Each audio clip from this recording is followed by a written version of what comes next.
అయితే ఇక్కడ ఒక విషయం చాలా కామన్ ఇది ఇళ్లల్లో. ఇప్పుడు మోషన్‌లో బ్లీడింగ్ కనిపించిందనుకోండి. జనరల్‌గా ఇంట్లో వాళ్ళు ఏమనుకుంటారంటే వేడి చేసింది అనుకుంటారు. యెస్.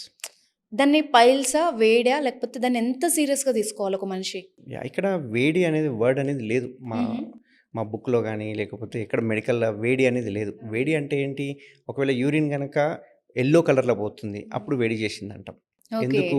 డీహైడ్రేషన్ అయ్యుండొచ్చు. లేకుంటే మీరు ఒక్కసారి ఎప్పుడైనా గమనించండి. బాగా ఒక రోజంతా మార్నింగ్ నాన్ వెజ్జే, మధ్యాహ్నం నాన్ వెజ్జే, రాత్రి నాన్ వెజ్జే తిన్నాక నెక్స్ట్ డే చూసుకుంటే గనక మనకి యూరిన్ యెల్లోయిష్ కలర్‌లో పోతుంటుంది.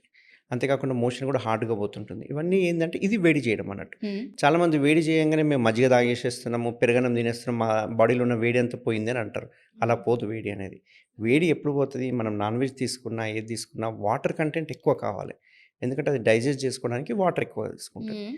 అంత వాటర్ మనం తీసుకోలేదనుకోండి, యూరిన్ యెల్లో కలర్‌లో పోతుంది. యూరిన్ పోసినప్పుడు మంట ఉంటుంది, కాన్‌స్టిపేషన్‌గా ఉంటుంది. వాళ్ళకు రక్తం పడుతుంది.